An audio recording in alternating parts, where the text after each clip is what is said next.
I'm KINO Manalo and I studied Information Technology at Melbourne Polytechnic.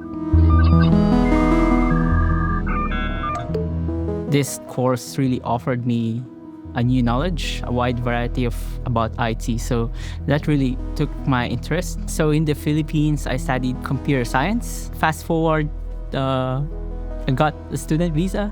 I started studying at Melbourne Polytechnic.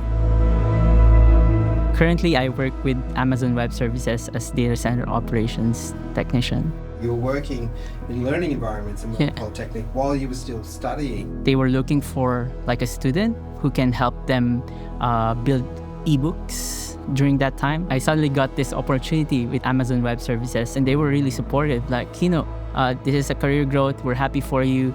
This will really offer big opportunity in your career. So go for it. So that's when I got in my current work right now.